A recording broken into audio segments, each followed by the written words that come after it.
Republicans did it. They held hearings about the supposed Biden crimes that completely backfired on them and only reinforced our existing belief that Joe Biden has committed no crimes, certainly no crimes that Republicans can identify. You have to see the video I have for you today. And we're really going to use this to get to what hopefully will be the end game of this endless circle of Biden crimes, so we can move on to something more substantive. And by we, I mean the Republican Party. Is the Republican Party going to be willing to say, all right, listen, it didn't work. Biden didn't commit any crimes, at least not that we can identify, and it is time to move on. Let's start with the first clip. Democratic Congresswoman Alexandria Ocasio-Cortez was questioning Tony Bobulinski. Now, if you recognize the name Tony Bobulinski, it may be because he was touted on Fox News and elsewhere about a year ago, maybe 8 months, maybe 14 months, something like that. He was touted by so many in the right-wing media and Republicans in the House and Senate as the bombshell blockbuster witness to Biden's endless crimes. Well, he was given an opportunity to enumerate exactly those crimes, and he was unable to. Now, I do also want to be upfront with you and tell you that the clip I'm about to play for you, which I see as the total collapse of Bobulinski, this should be the end of Bobulinski as any relevant witness to this entire thing. I see this as a disaster for Bobulinski. This very same clip, and this is all about, the eye of the beholder. This very same clip is being circulated in right-wing media circles as Alexandria Ocasio-Cortez collapsing and Tony Bobulinski proving what a great witness he is to the endless criminality of Joe Biden. I invite you, go into it with an open mind and let's see what we make of it. Here we go. I have a quick question. Simple. Is it your testimony today that you personally witnessed President Joe Biden commit a crime? I believe the fact that he was sitting with me while I was putting together a business deal. Did you witness the president commit a crime? Is it your testimony today? Yes. And what crime have you witnessed? How much time do I have to go through it? It is simple. You name the crime. Did you watch him steal something? Corruption statutes, RICO and conspiracy. What is it? What is the crime, sir? You specifically. You asked me to answer the question. I answered the question. No. RICO, you're obviously not familiar with. Corruption statute. Excuse me, sir. RICO is not a crime. It is a category. What is the crime? It's a category of crimes that you're then charged. You have charges. A long 100. You have charges. Sir, please want me to name the exact statute under RICO? Yes. Well, it's funny. In this committee room, everyone's not here. There's over 18 all right, sir, I reclaim my lawyers time. that went to law school. I reclaim my time. You guys hey, thank you, sir. I reclaim my time. Clearly, what we are seeing here today is a continuation of the 15-month saga of the Republican majority lost in the desert. Impeachment 101. The majority party or whomever is raising impeachment must accuse the president of a high crime, a specific high crime or misdemeanor. I would like to submit to the record HRES 918, the House resolution to open this impeachment inquiry. Without objection to order. This resolution does not outline a high crime or misdemeanor. Now let's go through this in pieces. Who's right? Is it Tony Bobulinski or is it AOC who are right that RICO is a category and not a crime? AOC is correct.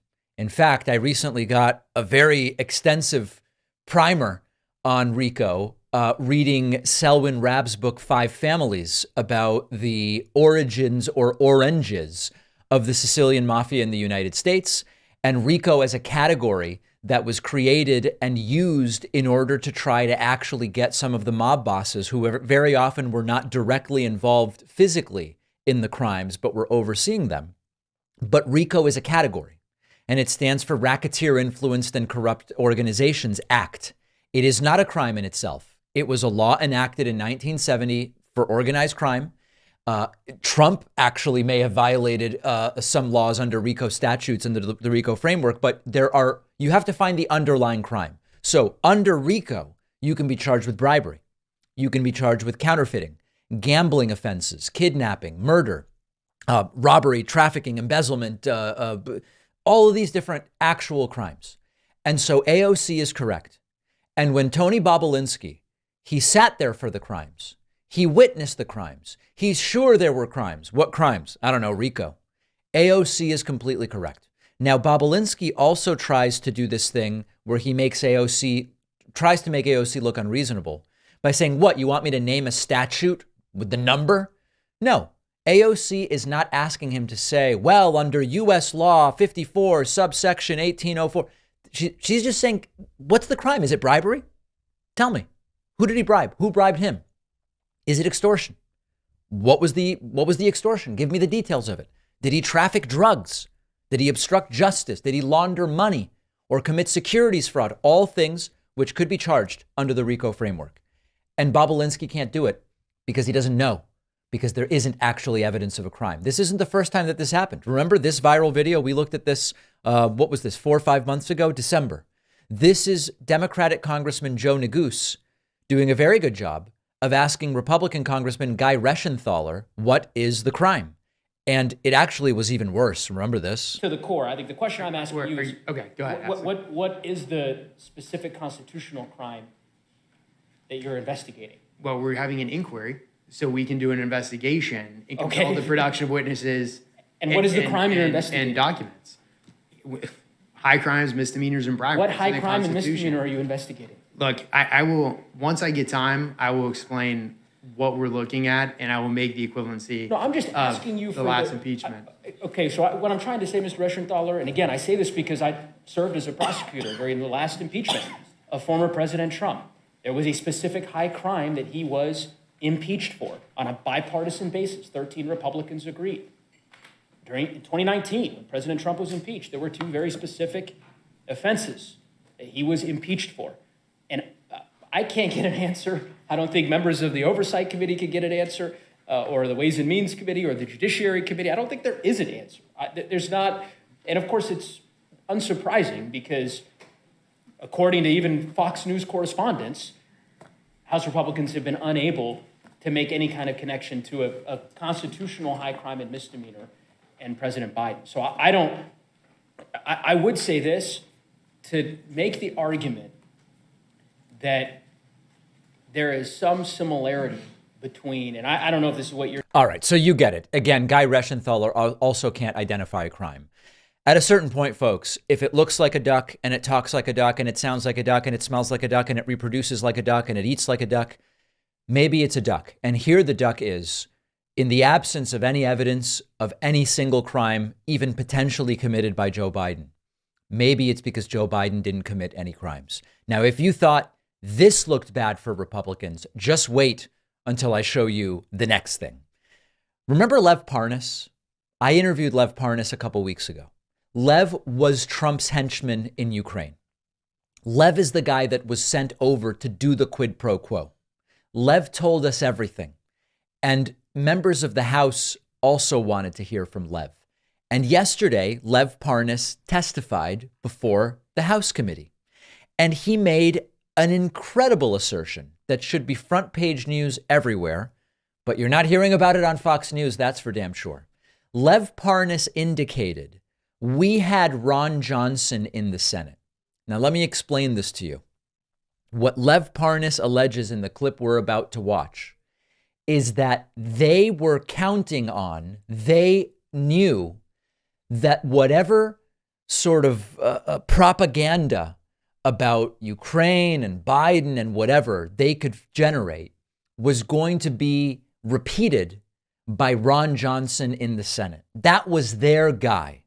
Here's Congressman Maxwell Frost, a Democrat, asking questions of Lev Parnas, and here is Lev Parnas explaining the whole thing. This is just unbelievable stuff. Or is it? Or is it actually perfectly believable based on what we've seen over the last 8 years? Authors of the Republican Burisma report would be your, quote, guy in the Senate to push all the information, end quote. What did you mean by that? Senator Ron Johnson was our guy in the Senate. He was told to me that when we push the information, he's going to push it in the halls of Congress. So when the media was getting skeptical about pushing disinformation after they've proven it wrong time and time again, right? The plan was to have a U.S. Senator, Ron Johnson, to push that disinformation even further. Correct, because we had Congressman Nunes already doing it, so Senator Ron Johnson jumped on board.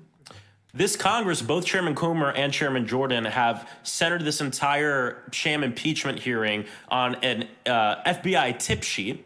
This tip sheet made wild claims about bribery that didn't even come close to being backed up. And in fact, it's all being proved to be one big lie. Mr. Parnas, is the allegation in the FBI tip sheet based on the same fabricated claims that Donald Trump and Rudy Giuliani flew you to Ukraine to dig up? Yes. I also want to make it clear that the informant allegedly behind this tip sheet is facing criminal charges for lying about the Biden family and was a known fraud for years before that. So listen, Republicans in these grand hearings that were going to show just how criminal of a person Joe Biden is had one of their main witnesses testifying from prison. They had testimony completely backfire as they continue to be unable to identify a single actual crime that Joe Biden even maybe committed. It's not even, oh, we don't have the proof. They don't even have a crime that they are able to cogently list. And then, by the way, Lev Parnas testifies that they had a Republican senator they could count on to spread Russian disinformation. This, by the way, is why Lev Parnas was not allowed to testify in that first impeachment hearing of Donald Trump. Think of how damaging this testimony would have been there. And so as Luke Beasley tweeted or put out on X, he put out an excretion on X. Luke said, you know, a sitting U.S. senator pushing Russian disinformation should be a bigger story than what shoes President Biden is wearing. And yet what Luke is referring to is that yesterday after this hearing, you could turn on Fox News and see them talking about how in order to help Biden not fall down, he's been wearing sneakers sometimes. Wow. What hard-hitting journalism, as Lev Parnas says, we were counting on Ron Johnson to spread Russian disinformation for us. This entire thing has collapsed. These are not serious people, and they are people who should pack up their stuff and never be involved in government again. Unfortunately, there are tens of millions of Republicans around the country who love these folks. They want to elect them again. Ron Johnson, Marjorie Taylor Greene, you name them. There are hundreds of thousands, if not millions, or tens of millions in some cases of people who say, this is what I want representing me in Congress, in the Senate, in civil government. So as Jamie Raskin has now numerous times declared, this is the end of the entire impeachment thing, right? Right? Well, it should be, but it doesn't appear to be. They seem determined to continue. After the break, I will show you how all of this was wrapped up in a pathetic little box with a bow on Fox News. It probably won't shock you. Quick break, right back after this. Well, Republicans have finally found it. They've got the proof. Joe Biden has a bank account, and sometimes he deposits checks into the bank account. Now, you might be saying, David, is that a crime? And of course it's not, but that's really all they've been able to prove so far. Maria Bartiromo on Fox News, bless her heart, she continues to ask people like Jim Jordan and others, what exactly do you have proof of when it comes to what Joe Biden has done? And in the aftermath of yesterday's disastrous hearings on Capitol Hill, she asked Jim Jordan, how much money have you identified that went directly to Joe Biden? They start the segment with a screenshot, a scan of a check written to Joe Biden on the screen. And again, remember, they say this is their evidence. We've got the checks. We've got the bank records, the movement of money. All this proves is James Biden gave Joe Biden some money, reportedly to repay a loan that Biden gave his brother. That's all this proves. And they seem to have determined that, yes, indeed, Joe Biden has a bank account. But look at how vapid Jim Jordan's explanation is. How much money have you been able to identify that has gone directly to Joe Biden? Because I know your colleagues, James Comer, the chairman of oversight, has told me that you've identified $30 million from foreign characters all over the world. Yeah. Hilariously, Joe Biden's reportedly worth between 8 and 10 million. But just in bribes, he's received 30 million. Pretty compelling stuff, right? That have sent money to the Biden clan. And I'm trying to understand how much Joe Biden actually got of that, if in fact he got any of it. Well, there's the loan payments, there's the $200,000, there's the $40,000 that we can show. They say it's a loan payment, even though there's no documents for it. This is all stuff that the Oversight Committee has uncovered. I mean, this is part of the whole strategy here, moving money around all these different companies. Right. And of course, I mean, I at a certain point, we just have to say, hey, you guys are morons. You guys really are morons. I know it's not politically correct and we have to be polite and say, oh, well, we're concerned that there might be a lack of credible. These at some point are moronic imbeciles. There's no other way to say it. They say $30 million is moving around here and Biden's getting tens of millions. And what have they identified? They've identified that Biden gave his brother $200,000. And then they've identified that his brother gave him back $40,000. And they say, you know, they claim it's for a loan, but there's no record or there's no contract for that loan. It may be a bad idea. You know, they say don't do business with friends and family. It may be a bad idea, but it's really common that when family members loan each other money, they don't necessarily write up a loan contract. If you talk to lawyers, they will say this can get sticky. You probably should have something in writing, just so if it becomes a problem, you can say, hey, look, here's what we agreed to, okay? Here are the terms. But so many family members don't do that. And all they have, supposedly, there's dozens of crimes and tens of millions of dollars. All they have is a couple $100,000 moving between Biden and family members. And the red flag, the smoking gun, is that if it's a loan, they didn't put together a loan document within their family. They have nothing. They have nothing. Again, this is all damage control because yesterday went so terribly in these House hearings meant to show and prove all of the crimes Biden committed. Here's another one. Here's Republican Congressman Jason Smith on Fox News saying, we actually can't name a single thing that Biden supposedly did for foreign governments in exchange for the money. Listen to this. Kazakhstanis, or if it is the Kazakhstanis, apologize, or the Ukrainians. What did they get for the services that were provided? I think every situation's different, and a lot of it in regards to the Chinese, we don't know the answers to, but Jim Jordan has been very specific about Ukraine. Right. And when you talk about Burisma, you have President Biden, when he was vice president, said that they were going to withhold over $1 billion unless this prosecutor that was investigating Burisma, which is a company that Hunter Biden paid millions of dollars for. So as you can see, he's just going into the debunked Burisma talking points. The question from Bill Hemmer was a very reasonable question. What exactly did Biden do and for who? Because there's two sides to this, right? There's Biden got money to create favorable policy for foreign governments or foreign companies. First of all, a lot of these allegations center around a time at which Joe Biden was neither the vice president nor the president. So the timing doesn't even pass the sniff test to a great degree. Then you have the money side of it, which is Biden was given money by these foreign governments and companies. Do they have proof of that? No. Whenever we ask, they say, well, we need more bank records. We need more stuff. But we do see a couple $100,000 moving between Joe and Jim Biden. Okay, so on the money side, they have no proof. But then there's the other side. There's the money he supposedly got, which they can't prove, was in exchange for what? What policy did Biden change? They also have no answers to that. Jason Smith reverting to, well, Hunter Biden and Burisma, that stuff's all long been debunked. So they don't really have anything. And maybe the most honest guy right now, this is crazy, maybe the most honest guy is Newsmax host Rob Finnerty, who said to Jim Jordan, you kind of seem to be chasing your tail. It really doesn't seem like this is going anywhere.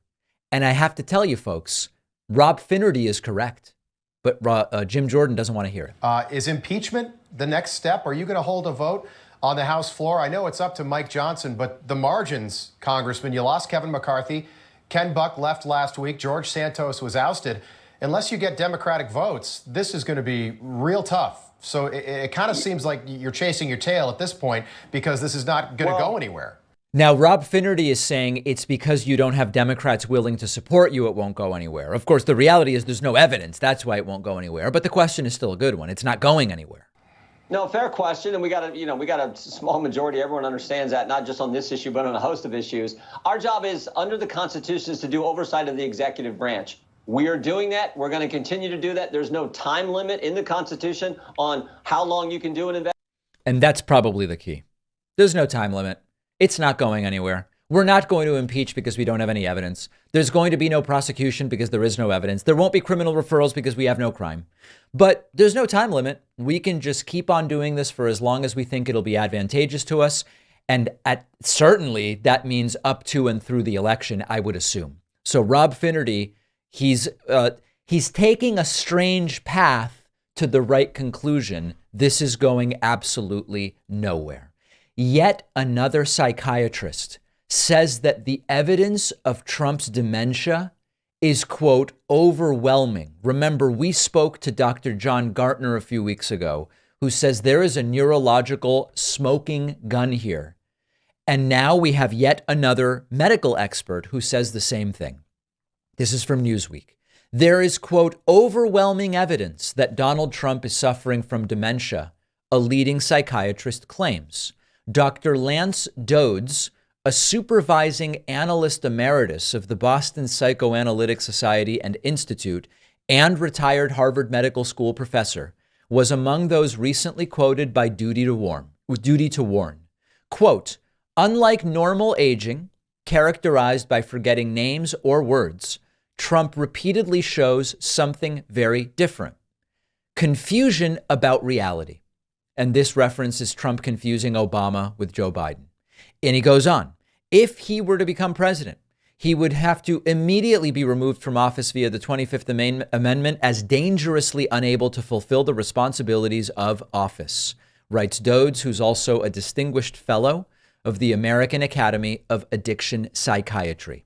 In another statement put out at the same time, New York psychologist Suzanne Lockman said Trump would, quote, seemingly forget how the sentence began and invent something in the middle, resulting in an incomprehensible word salad frequently seen in patients who have dementia. The article also quotes John Gartner, again, who I spoke to a few weeks ago, who says that Trump is showing, quote, unmistakable signs strongly suggesting dementia. Jason Miller, senior advisor to the Trump campaign, says it is Biden who's having the problem, saying Joe Biden is clearly suffering from cognitive decline and couldn't answer the first 5 questions of a cognitive test or any test for that matter. You know, I am not going to weigh in beyond telling you what it is that the medical experts are seeing, because they are the medical experts and I am not.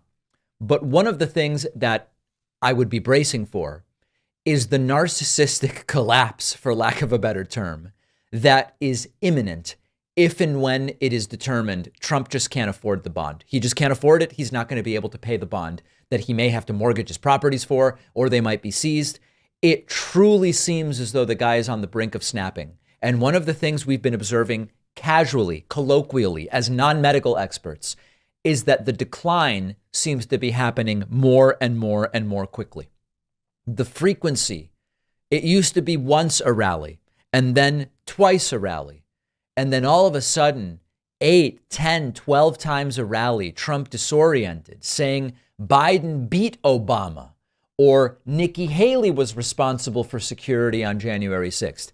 If Monday pans out the way that it might, either with the final determination that Trump can't make bond, possibly with Letitia James starting to seize Trump's properties, I assume that the decline is going to be even faster. And he has months of campaigning to do on top of all this.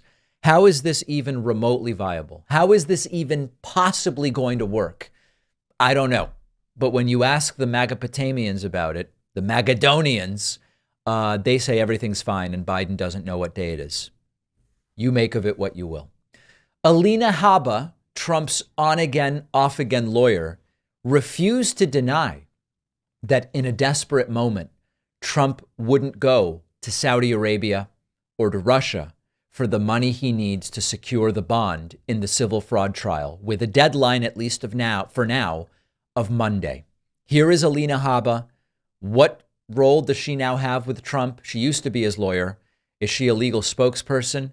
Is she legally representing him anywhere? Is she merely a TV lawyer at this point? God, I don't know. But here is Martha McCallum on Fox News saying, is Trump looking at Saudi Arabia or Russia to get the money he needs? And Alina Habba, rather than saying no, she says, well, I can't speak to strategy right now. Is there any effort on the part of your team to secure this money through another country, Saudi Arabia or Russia, as Joy Behar seems to think? Well, there's rules and regulations that are public. I can't speak about strategy that require certain things, and we have to follow those rules. Like I said, this is manifest injustice. It is impossible. It's an impossibility. I believe they knew that.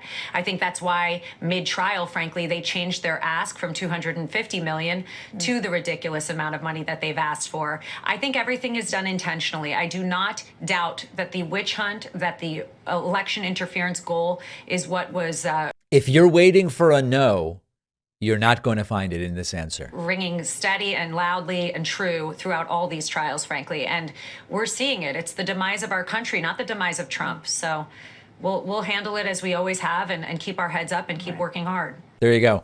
Trump potentially going to the Saudis or the Russians for money to pay the bond after defrauding the state of New York endlessly. That doesn't say anything about Trump, according to Habba. That says more about the demise of the country. Now, the answer that in a normal world we would hear is, of course, Trump is not going to Saudi Arabia or Russia to get the money he needs to make this bond and to keep the appeal going. But we didn't hear that. We heard something very, very different. Here's one more clip in which Alina Habba seems to think or see Trump as some kind of gift, God's gift to architecture and the New York skyline, acting like he is some kind of genius for what he did to the New York skyline. Tell me a little bit about where you are in this process, because in terms of the appeals happening or the appeals court deciding, the appellate division deciding that perhaps they're going to make some modifications to this judgment. Right. Well, our argument in front of the appellate division is that forcing him to sell prized properties such as Trump Tower, iconic properties like 40 Wall Street, to pursue his appeal is manifest injustice, and it deprives him of that due process that we are all entitled to. So imagine you can't reverse selling off Trump Tower on a fire sale at a discounted price. We can't fix that if we win on an appeal. So it's complete injustice. And only a handful of sureties, as we stated, are approved by the United States Department of Treasury to even underwrite bonds of this size. So of those, even those very limited handful amounts, they're limited to policies with even single bonds up to maybe 100 million. None of them accept hard assets. They require cash or cash equivalents, such as... And why do you think that's the case, Alina? Marketable securities. The ask of Judge Engoron is completely ridiculous. He knew that. Or if he didn't know that, then he should have educated himself on it. But it is intentionally to interfere in the election, to hurt President Trump, to try and ruin his company and ruin a person and a family whose private company, not public company, has made the skyline of New York changed forever and made so many jobs, created jobs. There you go. It's just iconic what Trump was able to do to the New York skyline. By the way, some of the buildings she's talking about, like 40 Wall Street, Trump didn't build those buildings, right? Trump is the landlord at this point, but he didn't build those buildings. Listen, this is very quickly going to get very ugly. And of course, it's all woe is me. It's all so unfair. Trump's perfect. He's been treated so unfairly. But the bottom line here is that he simply doesn't have the cash. All of this stuff about there aren't that many companies that are authorized to provide bonds of this size. If Trump simply had the money, if he's really worth $6 billion and all of the stuff he claims, if he really had the money, if he wasn't already over leveraged on his properties to begin with, he wouldn't need to go and seek a bond in this way. He would simply have the money. He doesn't, and that's what's at the core here. Today, we're going to be speaking with Austin Frerick, who's an antitrust and agriculture expert at Yale University, and also author of the book Barron's: Money, Power, and the Corruption of America's Food. This is a super interesting topic, and I think there's lots of people in my audience, Austin, who have a sense of this, at least as related to a particular industry, or maybe generally when it comes to the advent of ultra processed food and how it allows the extraction of more profit from a crop like, for example, corn, where if it's just corn, you very quickly get to the limit of what you can make from corn. You can either grow it more densely or charge more, but an ear of corn is an ear of corn. So you separate it into 40 different products, include it. So I think people have a sense of that. But in the book, by looking at some of the big agriculture barons, you look at maybe some particular food industries that are less familiar to people. So I'll let you pick where we start. Is there a particular baron and industry that you think is the least known? The story behind it is the least known to the average food consumer, which is all of us. My favorite little one that shocks people the most is Driscoll's. They're my berry baron in the book. So they sell 1 in 3 berries, but they don't actually grow a single berry. They contract out production. And this model of agricultural production goes back to sharecropping. It was first used in chicken, then went to pork, and then Driscoll's applied it to berry production. That's interesting. So let's talk that one through. My baby daughter loves berries. And so no matter where we go, you know, we landed in California for a wedding, and I have to stop and make sure I've got blueberries, blackberries, and raspberries. And it's the exact same Driscoll's brand that we get in New York. And so I'm wondering, oh, are these grown in one place and shipped everywhere, or how does it work? It's actually just a name, and these are berries that could be grown in all sorts of different places. They are subcontracted in a sense. Is that the way it works? Exactly. So in my book, Walmart's like the king baron, and Driscoll's was really smart, but it realized the coming of Walmart. So it realized you need to do 4 berries year round for 4,000 stores. So the production regions change around the world. So Driscoll's actually grows berries in every single continent in the world except Antarctica. And part of each baron is, it's not just lifestyles of the rich and famous. I wanted to tell these bigger structural stories with each baron. So for me, Driscoll's is really about not only farm labor, the exploitations because of this production model, but also the offshoring of the produce system in America, where anything that's labor intensive has basically moved offshore. I had a crazy situation when I was recently in Aruba, where, you know, one of the great things about Aruba is, for Americans, the grocery stores are what we would call fantastic. You go to the grocery store, I can get the same oranges I'm used to getting. I can get all the same stuff. It's comfortable. It's great. You know, you can pack your lunch at the beach and all this stuff.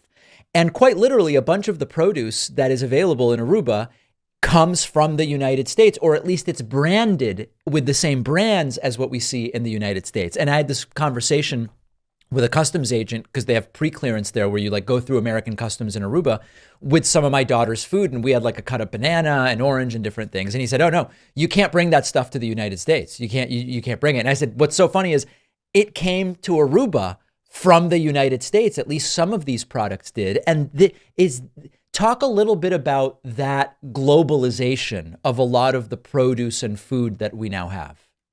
Yeah. I mean, let me start with the notion, and we saw this in COVID, is these supply chains, these really long ones, first of all, they're bad for the climate, but also they're incredibly fragile. So you used to have much more regional production supply chain, especially for produce. And as these things get global, where, you know, there's certain times of the year, most of your berries you're eating are coming from Argentina. When they break, and they break hard. I mean, that to me is like why you see this big pivot under the Biden administration to more localize these supply chains. For food production, I mean, I love how you say the grocery store, because when my husband and I travel, that's one of the first things I do. Is I love going to grocery stores just to kind of see what else is out there. But it also kind of sterilizes the grocery store in a little bit. Like, yeah, the thing that blew my mind was I went to Thailand after I graduated college, and there's so much more fruit out there than we realize. And that to me was like one of the funnest things of like buying random things. I had no clue what they were, but just trying it. Can you talk a little bit about, you know, you said the way in which the actual harvesting takes advantage of workers and labor, isn't particularly good to workers. I think many of us have seen videos where the conditions often are you're in direct sun for hour after hour, sometimes in uncomfortable positions, not always with ready access to bathrooms and hand washing. But is there more to it than just that when we talk about the way that the food industry deals with labor? It's even worse. I would compare it to almost like a modern day plantation system. So like for berry production, a lot of it's shifted to Baja, California, to a region that gets as much rain as Death Valley, 3 inches a year. So this area was, the aquifers were drained for berry production, and then Driscoll's built a desalinization plant in the ocean for it. This area was sparsely populated for indigenous workers were then brought in. These are very kind of, you rarely see stories come out, these labor stories, but when they do, they're nasty. First of all, it's really hard to report on this. This is dangerous. There has been reporting in Reuters how Mexican gangs have like gotten into avocado production. But the LA Times did a great series called Made in Mexico, like maybe 5-10 years ago at this point, but they're reporting how you have 12-year-olds working in these berry patches. And so honestly, to me, it reminds me of like the apparel industry. When that stuff moved to Southeast Asia, it almost became a norm for the industry to have these massive disasters every few years. And you get kind of numb to it. That to me is like the big concern here. And then also, I should also note, it undermines people doing it right here. So all the progress, farm worker unions made in America and California is undermined by this production model because they're not playing on a fair field. When it comes to, I think that oftentimes there are those who focus on an animal rights perspective when it comes to food. And so you hear a lot about meat and you hear a lot about dairy. You hear about conditions, environmental impact, etc. And I think that's completely legitimate. I think it's less of a well-known story, for example, the amount of water that avocados and almonds require, and then the number of salamanders and frogs and small animals whose habitats are destroyed by the amount of water that is required for some of these other crops. Is there a cut and dry list of foods where you can say these are completely morally fine however you slice and dice it, or are these all pretty complicated at this point? Two things. One, I just think what we eat should differ where we are in the country. You're going to eat more fish in New England than pork in Iowa. We need to bring back that regionalization of the food system, kind of like what you see in Europe, where it's both beautiful and kind of scary that upper northern Maine, I can get the same food as Palm Springs. That said, meat and dairy is really dark. I mean, besides animal stuff, to me, I think it actually contributed to a lot of this. It's contributing to this right-wingism, extremism you see in American politics. Like take Iowa, like where I'm from. You had the death of the hog family farm in my lifetime. My hog baron does 5 million hogs a year. What used to be family farms are now low-wage workers carrying out dead pig bodies in these facilities. I view Iowa as almost an extraction colony and like the canary in the coal mine of what could happen if we don't deal with these very greedy men. I mean, that is, my coffee baron's really about that. There's kind of this forgotten history in monopoly stuff where it's monopolists who usually finance fascists. And we saw the most extreme case is Hitler. His largest donor was IG Farben, a chemical monopoly. And so I kind of tell that story in that chapter. That to me is like the really dark undercurrent to this, is especially the meat and dairy production, because it's also, these are living animals and if not done well, I mean, there's so much labor, environmental, you name it, it's an issue in that field. So how can the average person, I mean, I don't even know how to formulate this question, right? Because it's like, okay, so the berries are a problem, the coffee is a problem, meat and dairy are a problem, avocados are a problem.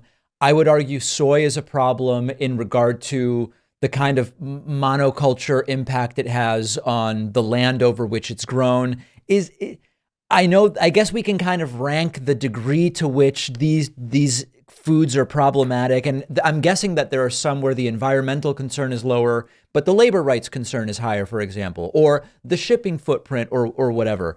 Does just buy local kind of solve all of it? And is that even really feasible? Or like, what does the average consumer do here? It's both. So just step back. A big point of my goal in my book was I really want to spend a lot of time at the end of where do we go from here? Because I think right now in this moment politically in America, people want hope. Like there is no positive vision, especially for rural America. And so you can critique the system, but where do we go from here? Post-neoliberalism. Right. And I think people actually find that inspiring. And like, for me, especially in the food production system, ethanol is going to collapse. I think that's one of the best things to happen. And the electric vehicles is going to do that. Put animals back on the land. That is such a good way to take the temperature down in the Midwest in these areas. It makes better food. It's a jobs program, you name it, that. But from like a structural thing is both at the local level, what you can do individually is help your local farmer get, first of all, there are a lot of people doing it right. Like that is, it's just you have a few greedy men holding us back. Get local procurement contracts at your school, at your college for the people doing it right. because any farmer will tell you they don't really like doing the farmer's market. They get rained out. It's not consistent income. That contract with the college for carrots every week, that stabilizes their business. It rewards good people doing the right thing. At the same time, too, we got to do bigger structural things. I'm at the point now of just junking the farm bill. It's designed to overproduce grains at the expense of everything else. Because there's like, to me, the core thing here is everything you eat is subsidized. There is no free market in the food system. The question is to what degree. And right now we are subsidizing highly processed foods at the expense of produce. So that to me is like, you got to do both high and low at the same time. Can you go back and explain what you mean by electric vehicles will cause ethanol to collapse and then that will be a good thing? Explain that, because I don't know that I'm not even sure I know what you mean. So the Biden administration is being really aggressive about transitioning the American car fleet to electric vehicles, hybrids, what have you. Yep. At the same time, the single largest use of corn out in America is ethanol. No one is talking about that transition to the car is going to happen pretty fast. Therefore, that ethanol market will collapse. And so what are you going to do with half the corn acreage that you don't need anymore? I mean, the industry's starting to freak out. They're trying to put ethanol in planes, but it's just a farce. I mean, the conversation over ethanol is done. It's over. And so that to me is the hope is this land's going to be idle soon. How do we get rid of this industrial model of animals and then basically go back to what we used to did and put the animals back on the land? And the idea is that the electric vehicles may accelerate that by forcing those who own those ethanol fields to figure out what else are we going to do with them. Bingo. Because because the system right now push people into ethanol because there's so much subsidies in it that if you do the right kind of thing, people be like, it's economical to put animals back on my land now. That's fascinating. That's fascinating. The book is Barron's: Money, Power, and the Corruption of America's Food. There is the book. We've been speaking with the book's author, Austin Farrick. Really appreciate it. The book is super interesting, and I appreciate you being on today. Yeah, thanks for having me on, David. There are signs of trouble in one particular number out of Florida for what's forthcoming in November for the failed former President Donald Trump. And it is the fact that Donald Trump didn't even match his 2020 numbers in the Florida Republican primary. Now, I know many people will say, but sir, this year it was a contested primary. In 2020, it was an uncontested primary. Was it really contested this year? Because everybody dropped out weeks ago. So let me kind of tee it up for you. We spoke yesterday about Nikki Haley getting more than 150,000 votes in the Florida Republican primary, despite the fact that she ended her campaign weeks ago. And in total, about 200,000 of the people that voted in the Republican primary in Florida went out, despite the fact that Trump was running unopposed, and voted for someone other than Trump. About 150,000 for Nikki Haley. I think it was like 40,000 for Ron DeSantis, about 15,000 for various other candidates. And that shows, at least to some degree, a motivation, a significant motivation, we can say, for some Florida Republicans to show, I don't approve of Donald Trump as the nominee. The Washington Post has an interesting article which points out that despite Donald Trump capturing an overwhelming percentage of the Florida Republican vote, he didn't even match his own numbers from 2020. And in fact, that's true. On Tuesday night in Florida, Trump received 81% of the Republican primary vote.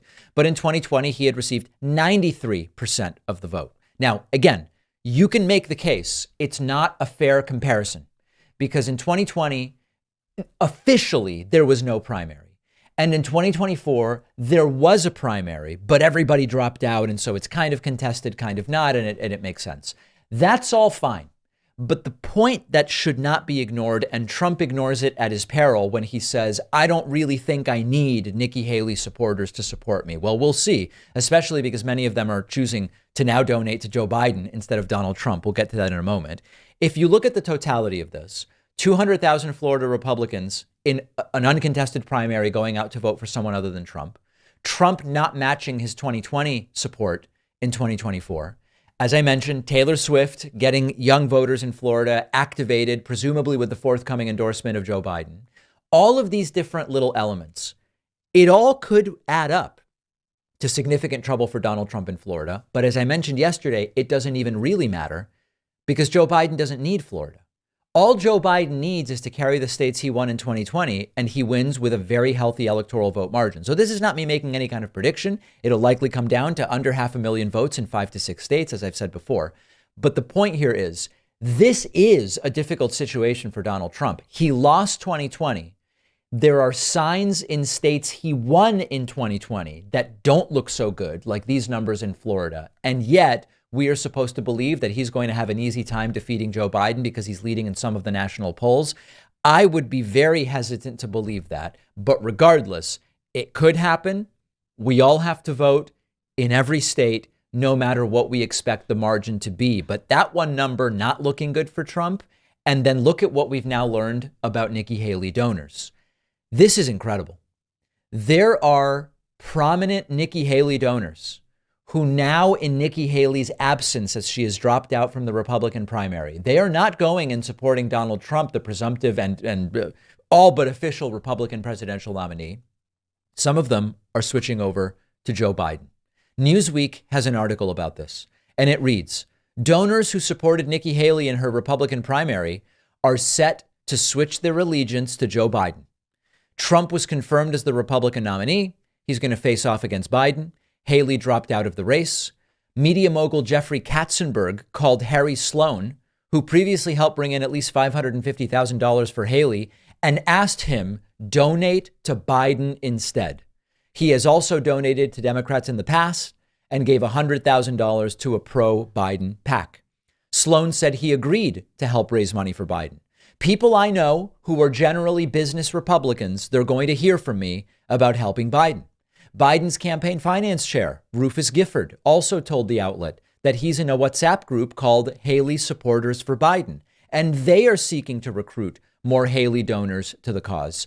And the point that is made here is that a bunch of different Haley donors are saying, I'm not going for Trump, I'm going for Biden. Now, I can tell you that personally, I'm seeing this as well. You know, I have a lot of New York, Connecticut, Massachusetts Republican friends, and New York, Connecticut, Massachusetts Republicans are very different than people like Marjorie Taylor Greene. And every single one of them. Now, obviously, there's self-selection bias here, right? Am I really going to have friends that are lunatic hardcore MAGAs? Those are probably not the types of folks that will end up in my circles. But just sort of like socially liberal, I like low taxes type Republicans, the sorts of folks who prefer folks like Romney, McCain, Haley over lunatics like Trump. I have some of them in my social circles. And every single one said to me, I'm supporting Nikki. I voted Biden in 2020. And if it's Trump versus Biden, I'm going to be supporting Joe Biden. So anecdotally, I can tell you this is absolutely happening. Now, I do want to address one talking point that has surfaced related to this. There are some on the litmus test left who are saying, see, David, I told you so. Biden is a right winger. The reason that Haley people are switching to Biden rather than Trump is because Biden is right wing, and this is the proof. And I hate to burst your bubble, but that is absolutely not the case. What this is, when Nikki Haley supporters say, Trump's too crazy, I've got to vote Biden, it's that they are going beyond party. They are doing what's best for the country rather than what's best for their party. They are supporting the basics of our democracy. And that is something that increasingly is only being seen from the nominees on the Democratic side.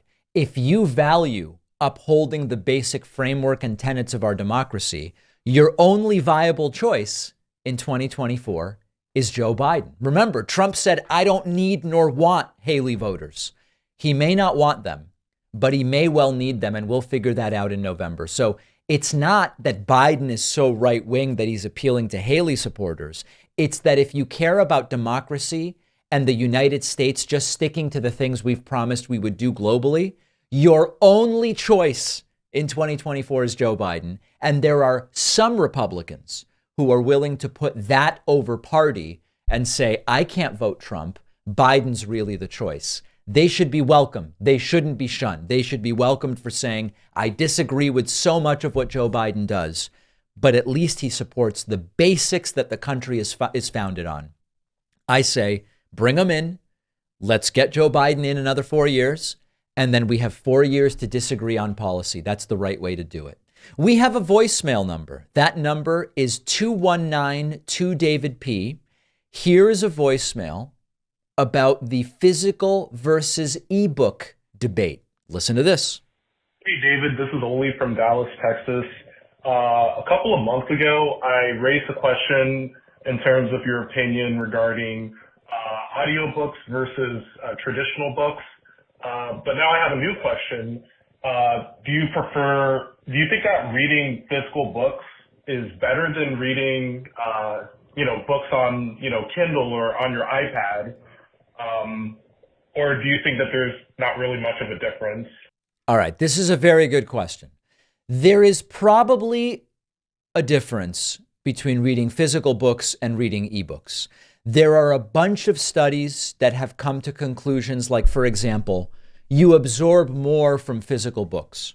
Physical books are easier on the eyes. Physical books are better for sleep and sleep hygiene, so you're not on a device in bed at night. I am not super concerned with those studies, although I do think that they are interesting.